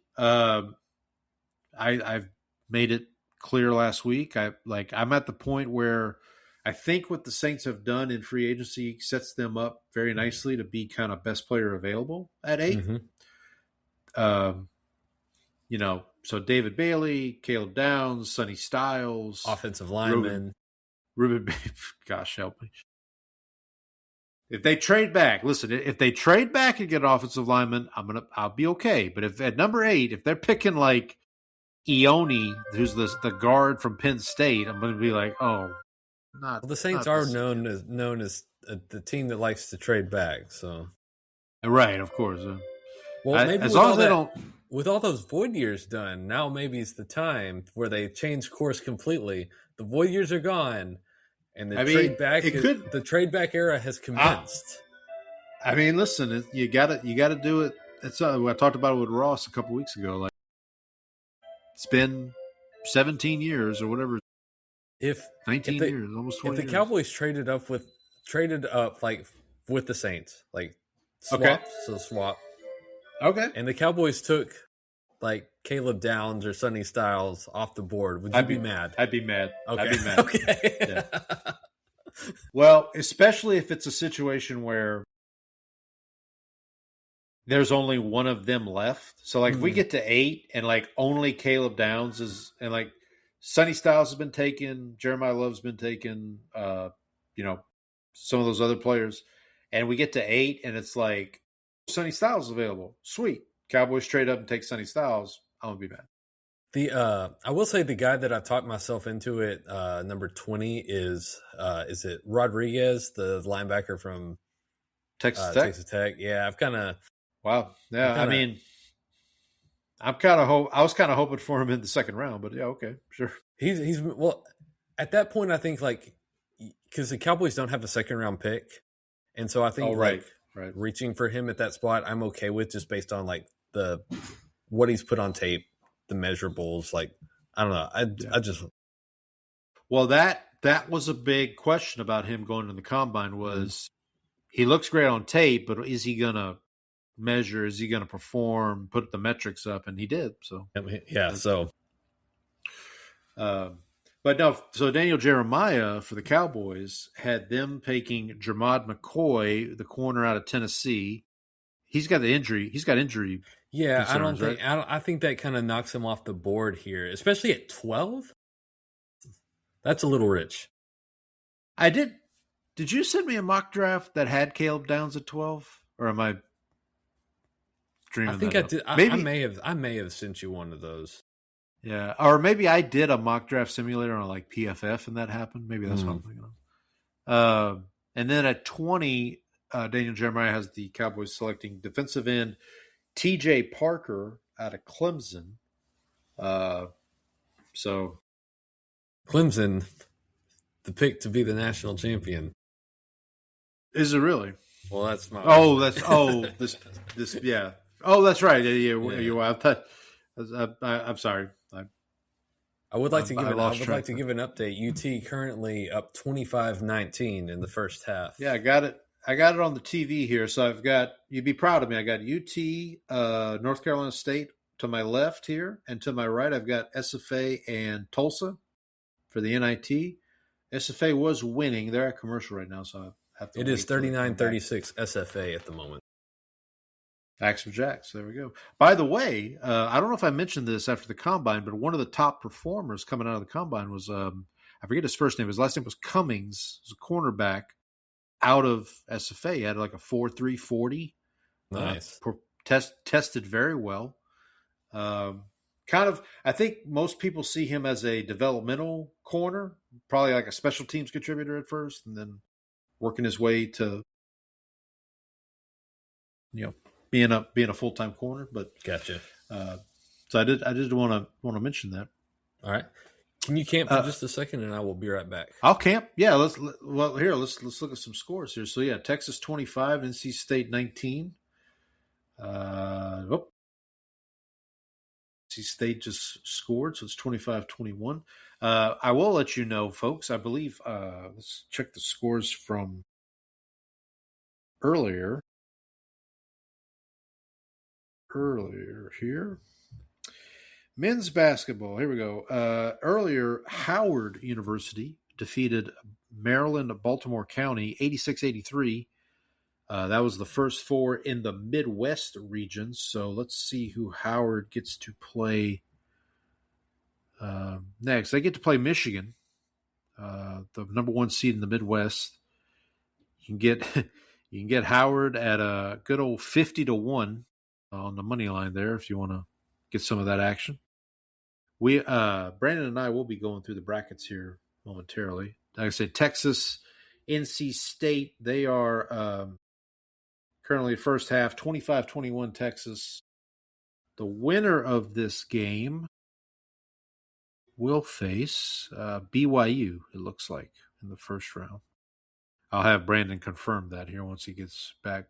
Winner of Texas NC State plays BYU in the first round. I need to go look at the bracket again. Let me pull. So I was telling the fine folks that Howard, by virtue of their victory earlier over Maryland, Baltimore County, they get the pleasure of playing Michigan on Thursday. And you want to know the money line on Howard to beat Michigan? It's got to be like plus 8,000. It's 5,000. I was plus 5 is 50-1. So yeah, so there you go. Let me see. So I will say the one problem I have with the tournament with the bracket is that if these are the last four in, they should all be the 16 seeds. That is my I agree. The women's bracket actually does this. Like that's how it's set up, and that's how it should be. So all four games are for 16 seeds. Yes. Why are some of these teams going to be 11 seeds? Like that doesn't make any sense to me. It's like these are the worst four. These are the last four teams. So we're putting in. Yeah, they should be the last seeds. Yeah. So I will say, not that this counts for anything, but several years ago, I think one of the first things that united you and I was I did a Seinfeld bracket, like a March Madness style bracket of all the episodes. I think we both did one. I think I did mine. Maybe that's what it was. I limited it to a like round number. Right. So I cut off some episodes. Like the dog was not getting into the first four. Okay. Fair enough. So I did all when it comes out to 168. If you combine all the 1 hour episodes, throw out the clip shows, do all that stuff. And then what I did was kind of that. So like the play-in games, quote unquote, were for the 16, the 15, the 14. Like I did it that way. But yeah, that would make sense. So like you have these teams from smaller conferences, we'll say, competing for those 16 seeds as opposed to like a school like Texas. If they're going to get in, then let them in. Like they're right. But that's something to solve for another day. Do you want to go through the bracket now? So you want to Yeah, sure. Why don't we do that? So I've got to make a bracket for my work, and I know very little about college basketball. I kind of play the now I will say, if you remember last year, I did a bracket, and I want to say I started like 13-0 or. But yeah, you had like a really hot start. Yeah, I had a really good start. It didn't last, but nevertheless. So let's start. Let's take this approach here. So the way I usually do a bracket is I look at it and I say, okay, do I think one of the 1 seeds is going to lose to a 16? And normally that's a no. Normally, like you got to think real highly of a 16 seed to pick them to beat a 1 seed. Yeah. So I think it's safe to say we can. Oh, you pulling it up here? Pulling up my pre-tournament odds here. Oh, there you go. So let's go through the 1/16 matchups first. Let's do it. This is how I usually do it. Okay, so in the East we've got Duke against Siena. Mm-hmm. Duke is playing a crayon apparently. Well, they're going to be burnt Siena after this game, is what we got. What I would say is. In the South, we've got Florida. Are they playing No, they're playing Prairie View A&M. And the Midwest, we've got Michigan against Howard because of the game tonight. And then in the West, we've got Arizona versus this Long Island, LIU. I'm guessing that's Long Island. LIU is Long Island University. They are I believe they are the Sharks. I believe that is their mascot. Oh, very good. Okay. Wait a minute. I thought there was 2 16 seed playing games. Is there not? There are, yes. So the other one is in the South. That's Lehigh and Prairie View. So that one takes place tomorrow. Oh, okay. Okay. So yeah, it didn't say that on here. It just said, it just gave, oh, okay. Well, there it is. Playing game, Prairie View. All right. So I'm going to pick all the 1 seeds to advance here. So I'm going to say Michigan over Howard. Florida beats the winner of Prairie View Lehigh. Duke beats Burns Siena, and Arizona over Long Island. All right. Now the 2-15s. Now this is a little more, this happens. 15 can beat a 2. This happens a little more, not much more frequently, but it happens somewhat more frequently. So the 2-15s, we've got UConn versus Furman. We've got University of Houston, our local University of Houston Cougars, against Idaho. Iowa State against, who is this? Tennessee State. And Purdue against Queens. Is that Queens College? Yes. Do you want to take a guess on where Queens College is located? Is it not in New York? It is not in New York. So this is not Queens College that Jerry and George? No, it is not that Queens College. It's different Queens College. So I just saw they're in the Atlantic Sun Conference, so I'm guessing they're in like Carolina or something like that. Maybe Charlotte? They are in Carolina. That is correct. Because that's the Queen City, as it were. I think Cincinnati, also known as the Queen City. I think we got a few. So my apologies. Apologies to heads up our fine folks in Cincinnati. So I'm going to ask you, any heartburn around these 15-2 matchups, or not really? UConn, I have at 88. Houston, 93. Iowa State. I really like Iowa State. I think they're really good. And then Purdue. So not really. I think those 2 seeds are really, really good. Purdue, 92%. We'll stay chalk with those. All right, let's go to the 3 versus 14 seeds.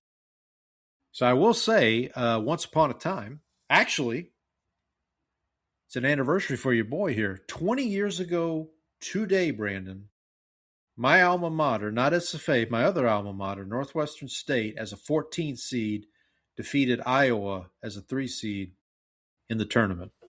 So happy anniversary to those Northwestern State Demons. All right. So we've got Michigan State against, who is this? North Dakota State. North Dakota State, that is correct. Then we've got Illinois against Penn, which you told me Penn. The Penn is not mightier in this scenario. It will not be.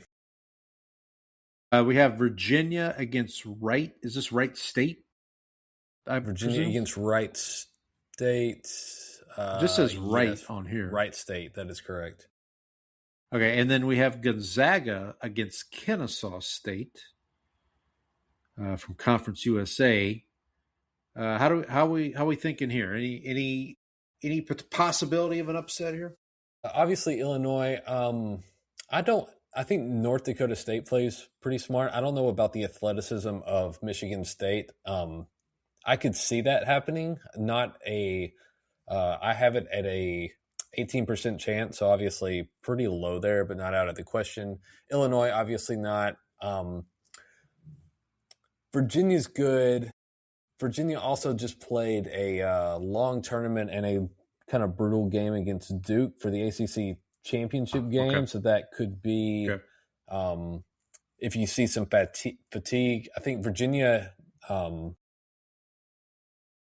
historically has played pretty slow as well. I don't have my pace numbers up right now. Let me see if I can pull those up real quick. I will say, in 20 years ago when Northwestern State beat Iowa, I want to say Iowa was coming off of winning the Big Ten tournament, or at least getting to the finals, maybe. Yeah, those games can be a detriment to you at the end if you end up spending too much energy on them. It can take a lot out of you. Let me see. We're talking about Virginia, right? So I have Virginia to 69. They're not as slow as they used to be, so that wouldn't be an issue that I would see. Yeah, I'm just looking at some stats here. So the points per game for Virginia and Wright State are the same. They both average right at about 80 points per game. Wright State 23-11, 15-5 in conference. I'm going to stay chalk for all these. I don't, 14s do beat 3s. Feels like we've gotten at least one of these, if not every year, at least kind of maybe every other year. We get a 14 beating a 3. Something to keep an eye on. All right, now we're going to get into more upset territory. So 4 versus 13. Here are your 4-13 matchups. So we've got Kansas against, is this Cal Bakersfield? No, what is this? California Baptist. California Baptist. Hello. I didn't even know such a thing existed. All right. So, yeah, Kansas versus California Baptist. We have Nebraska against Troy. Shout out to DeMarcus Ware, Cowboy legend. We have Alabama against Hofstra. And finally, we have Arkansas and Hawaii. So yeah, 13's definitely beat 4s. This almost feels like a one a year type situation. Do you have any feeling about who might be the most likely candidate to get upset here? So I don't like Troy. Okay. Kansas, the movie or the college? I don't. Not in this tournament. I will say so. Alabama had one of their leading scorers just arrested. Right, yeah, a lot of marijuana. Yeah. So that might be an issue. It's the way you said it. I'm sorry. A lot of marijuana. That's what it says on the arrest sheet. Yes, possession of a lot of marijuana. The other one is Arkansas just won the SEC tournament. Okay. So that's one thing. They're playing on Thursday. They had to fly from Nashville, where the SEC tournament was, out to Portland, Oregon. And they will be playing Hawaii. Short trip for Hawaii, yeah. Yeah, well, I think the turnaround on that for Arkansas is tough. So if you see that they could end up being a little sluggish. I think Hawaii, from what I hear, is pretty well coached. That's one I wouldn't mind taking. Hawaii, I will say this: Hawaii gives up on average less than 70 points a game, right at 70 points a game. Arkansas, so it looks like they're a pretty good defensive team. Now, I don't know. I don't have Hawaii's schedule in front of me. They were 24-8 this season, 14-6 in conference. Arkansas 26-8, 13-5 in conference. That Alabama one, with all that's going on with that player getting arrested, that one might be the one that people jump on. But sometimes teams, they have those situations and they rally around the team and they're fine. So I think so. Okay, so let me go back up here. So I'm going to take Kansas against California Baptist, which I didn't even know was a school until today. I was today years old. I'll take Nebraska over Troy. I'm going to take Alabama. I'll stick with Alabama over Hofstra. I think I'm going to pick the upset. I'll take Hawaii over Arkansas. Okay, I have Hawaii winning that game as well. I'm not going to hold it against you. If I guess we should come up with an official Bless Dem Boyz bracket, maybe. And that's what. But okay, so so that's 4-13, 5-12. Again, another big opportunity for upsets here. 5s versus 12s. So we have St. John versus perennial upset contender Northern Iowa. That would be St. John's. Sorry, St. John's. Yeah. My apologies, St. John's. There is a St. Joseph. This is not. There is. Well, because on the screen it just said St. Jo, and I you had a 50% chance. Had a 50% chance. Then down in the south we've got this is a big one: Vanderbilt against McNeese. So that's a McNeese. I could see being in. I could see McNeese being in play for that. Yeah. Then we have Texas Tech Akron over in the Midwest. And then finally in the West, we have Wisconsin against High Point. Is that right? High Point, 30-4 on the season for High Point out of the Big South. So, do you like Akron a lot? Okay. The Zips. Also, what are we talking about? Texas Tech also missing their star player. They did have a. Is it Obi Toppin? I don't remember. I do remember. Toppin is the last name, but I can't remember if it's the which Toppin it is, because there's another one that's already in the NBA. But he is out for the year, and so they've been missing him. Okay.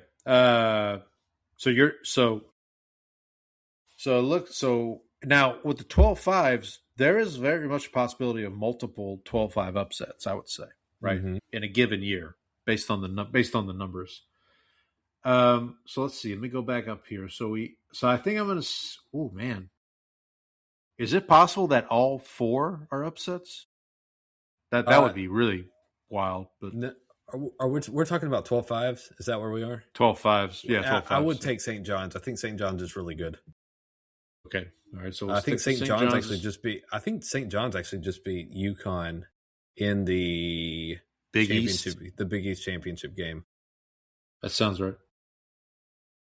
Okay, so we'll stick with that. Vanderbilt, McNeese. You said McNeese might be a contender here for. Yeah, just kind of. I mean, I have him as a 30% shot, which is slightly lower than Northern Iowa. So it's in play. I actually like McNeese. I like Akron and High Point a lot more. Okay, so McNeese did beat SFA in the Southland Conference Finals. I will stick with Vanderbilt, just in case anybody from work hears this. Good call. Yeah. So what the hell? I'll go with Akron and I'll go with High Point, which is good news for Wisconsin and Texas Tech fans. It means they're probably going to win. So, all right, so we'll stick with those. So, 2 12-5 upsets there. All right, let's go to the 6 versus 11. So we've got alma mater of Saints quarterback Tyler Shuck, Louisville, against South Florida. That's in the East. In the South, we've got North Carolina against VCU. That's a tasty 6-11 matchup there. Over in the the Midwest, we got Tennessee against the winner of Miami, Ohio, and SMU, which I think is your wife's national championship. That's the runner-up in this year. The runner-up in this year. And then in the West, BYU taking on either the Longhorns or North Carolina State, as we talked about earlier. Now 11-6 upsets, very much in play. The play-in, I don't know how much the play-in translates to success in the first round. I don't know if I'm sure there are numbers out there about it, but I don't know. I think it's I wouldn't read too much into it. I think the one that I remember is Syracuse, but I think the Syracuse issue was more that they would play a zone defense and freak teams out, and so that was like what their secret weapon back in the day. Yeah. So,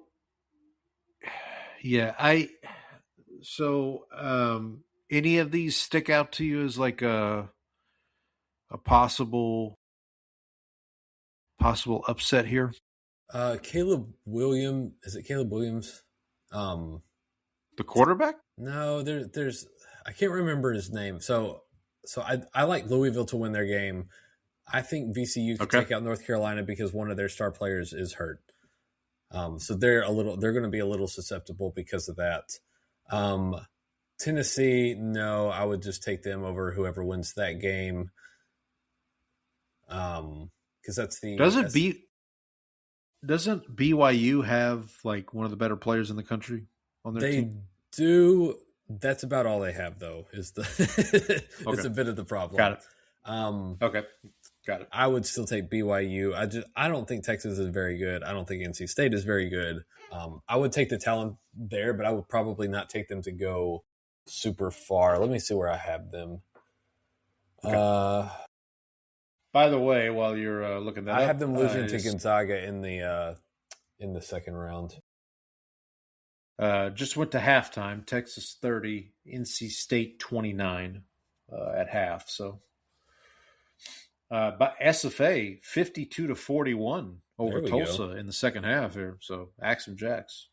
All right. So that's the 6-11. Now we get to the 7-10s. 7-10 splits, as it were. We've got UCLA against UCF in the East. In the South, we've got who is this? We've got St. Mary's against Texas A&M. I think I know how Brandon's going to pick in that one. I will take St. Mary's. In the what is this? Is this the Midwest? Kentucky against Santa Clara. Santa Clara, the alma mater of Steve Nash. Well, I will be riding with Mr. Nash on this one. I will take Santa Clara to pull the upset there. Oh, okay, all right. And then finally in the West, we have the U against Missouri. Is Missouri. So you've got Jimmy Graham's alma mater against Chase Daniel's alma mater. Give me Miami in that one. So you're going Santa Clara over Kentucky. You said St. Mary's over A&M. Mm-hmm. What about UCLA, UCF? What do we got? I would take UCLA. I don't think Central Florida is very good. They played in a conference with Memphis. That conference is very bad. So, all right, and then you said the U. Yeah, you've got the U going all the way to the. Don't you have them going all? No, that is my daughter who has them. My 5-year-old. Your 5-year-old. Well, I'll ride with your 5-year. Your 5-year-old seems like a smart kid. So. All right, finally, in the first round here, we've got the 8-9 matchups. So these are obviously toss-ups because they're 8 versus 9. Ohio State, TCU in the East. Ohio State. I would run with Ohio State. Okay. Clemson, Iowa in the South. Give me Iowa. All right.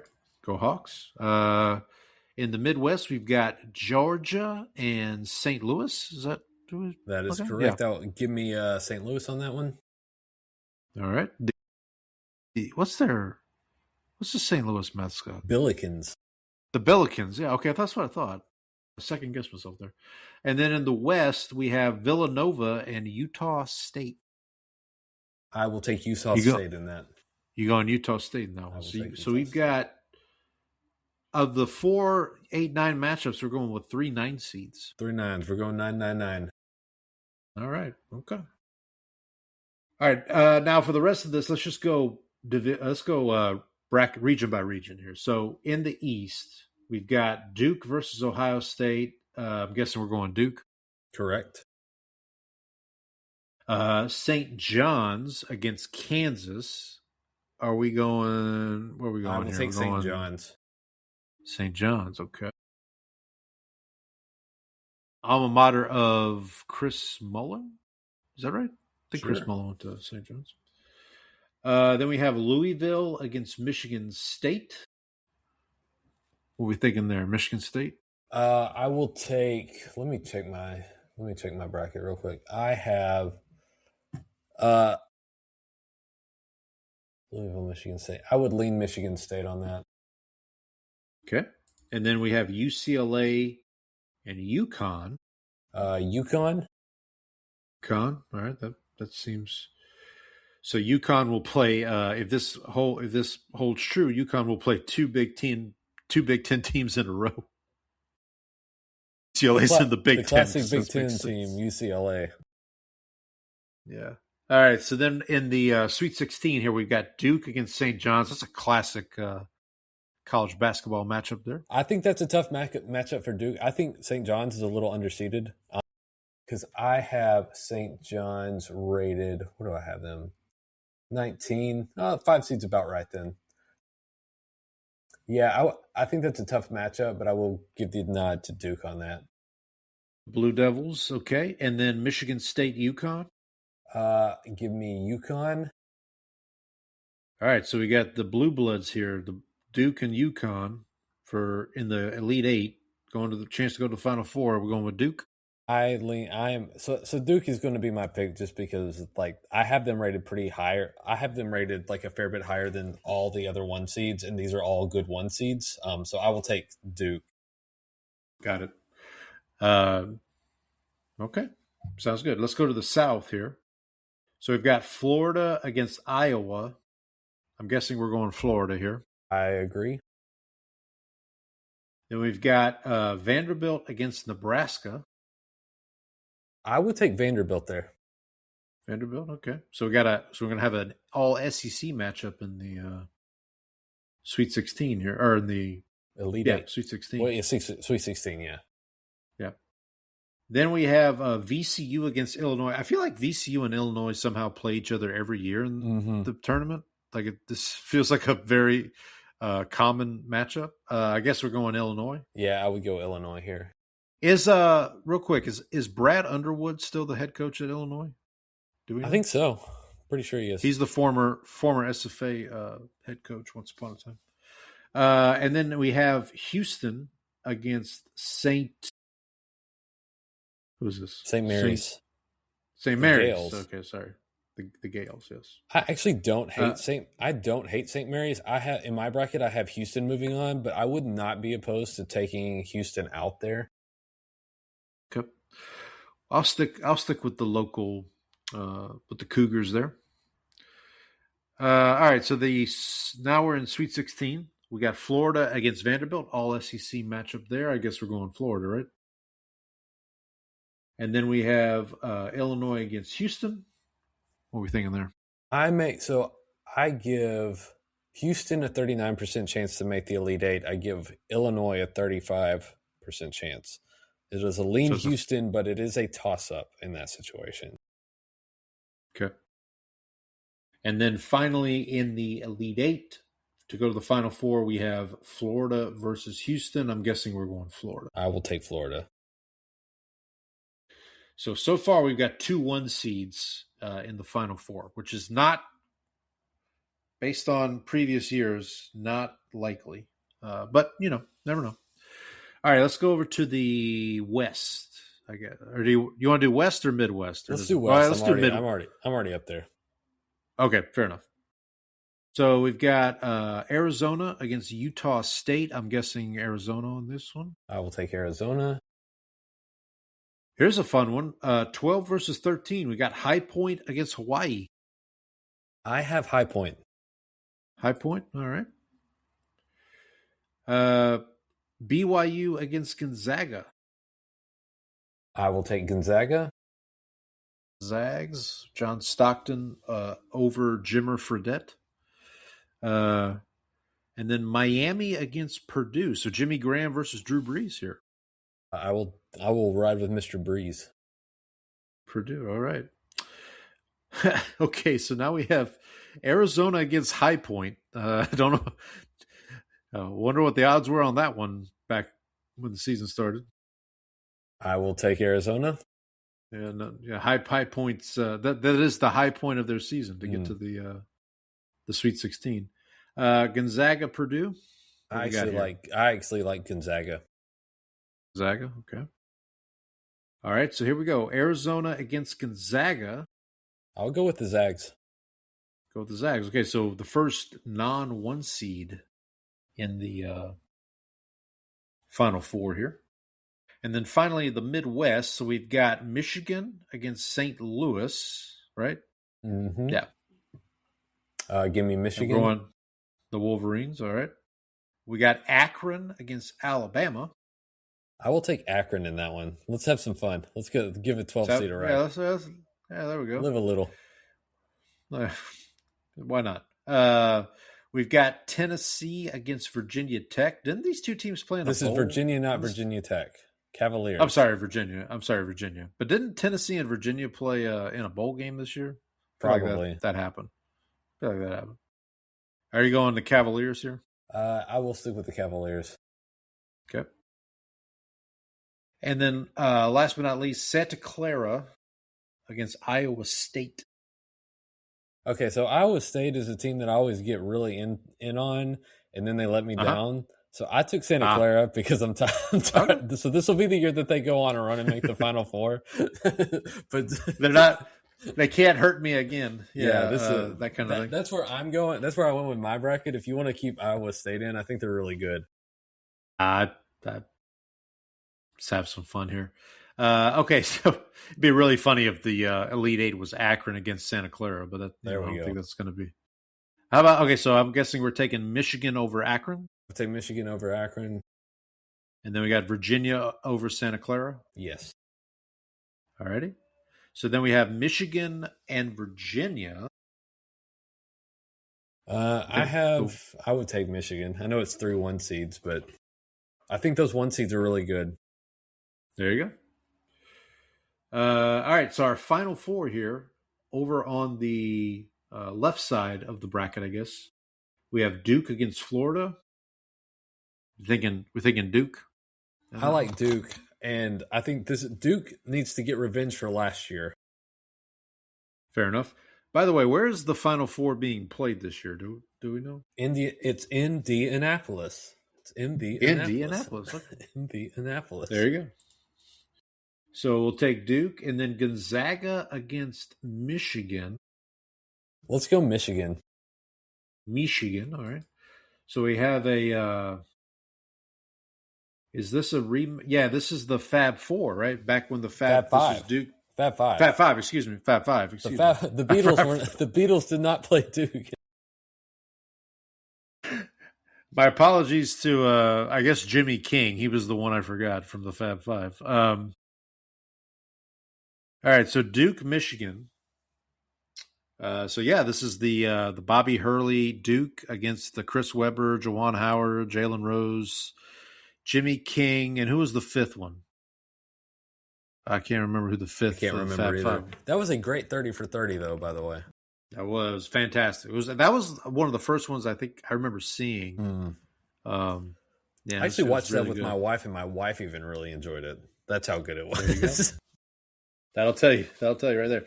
All right, so are you riding with the Blue Devils here? I'm riding with the Blue Devils here personally. Okay, I don't know where you stand on this. I know a lot of people. Duke is one of those teams that a lot of people do not like. They're the Yankees of college basketball. Yeah, so I actually like because they're like colors that royal blue that I like really like. I had a Duke hat in high school that like I wore until it fell apart, and so I've always like I guess just identified as a Duke fan because of that. Because I like the color of blue they have. I got you. Yeah. We should mention the World Baseball Classic final is being played as we are recording this. What's the score of that? Bryce Harper just tied it in the 8th inning with a dramatic home run, bat flip and all. I'm trying to find the score. I don't want the Major League Baseball scores. I want the World Baseball Classic. Let's see. What's your language over there, Paul? Okay, so Venezuela has taken the lead. It's 3-2 in the top of the 9th. So Harper hit a 2-run homer in the bottom of the 8th to tie it, and then Suarez just doubled in the go-ahead run in the top of the 9th. Is this Eduardo Suarez? Maybe. I really don't know. Is this a one game? It's not. They don't play a best of 3, do they? I believe it's just a one game. Yeah. Okay. As far as I know, I think it's just a one game. I don't see any other games on the schedule, so we had hoped we would have our good friend Trang on the show this week, but she wanted to watch the World Baseball Classic, which I don't blame her.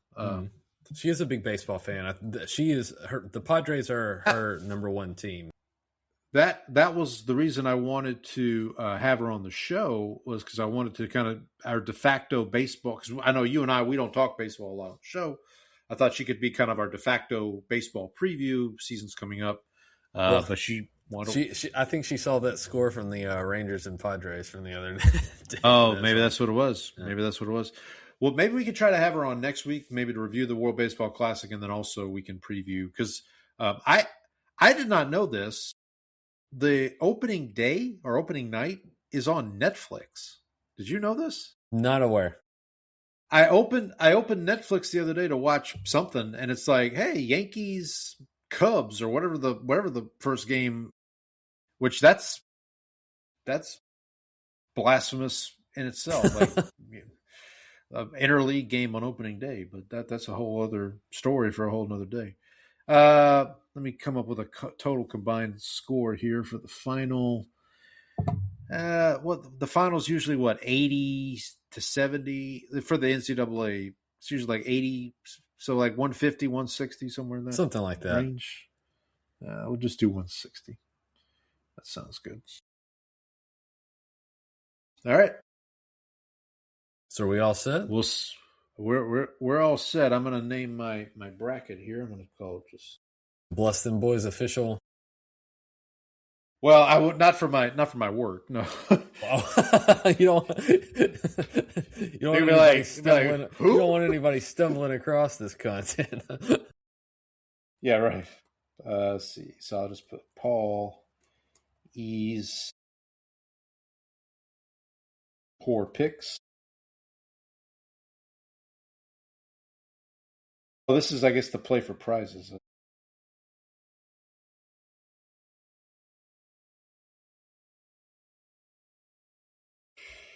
All right, buddy. So, yeah, we got some. So, you're going to be in Vegas watching the. Oh, man, Tulsa has come all the way back. They are only down 3 now against SFA. Ooh, uh-oh.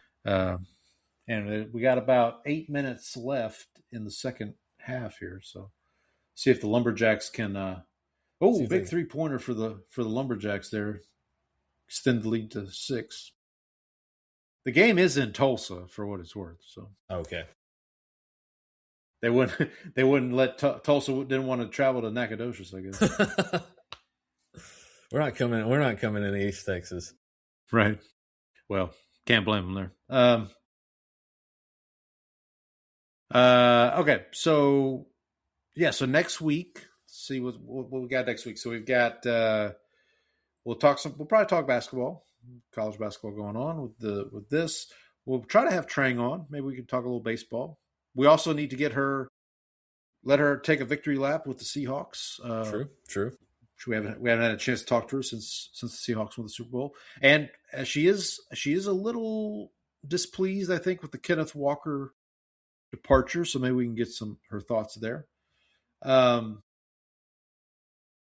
also talk. I mean, if any free agency, maybe Jalen Waddle will fail his physical. Who knows? And then we'll be back. There we go. Sorry, Donnie. I'm not jinxing. Donnie was a little excited today when he just sent me a GIF of him doing the waddle. The waddle. And I told him, I said, this is the biggest trade Sean Payton has probably made in his career. Aside from the Jimmy Graham to Seattle, but in that case, he traded Jimmy Graham away. I think this is the biggest trade acquisition Sean Payton's ever made.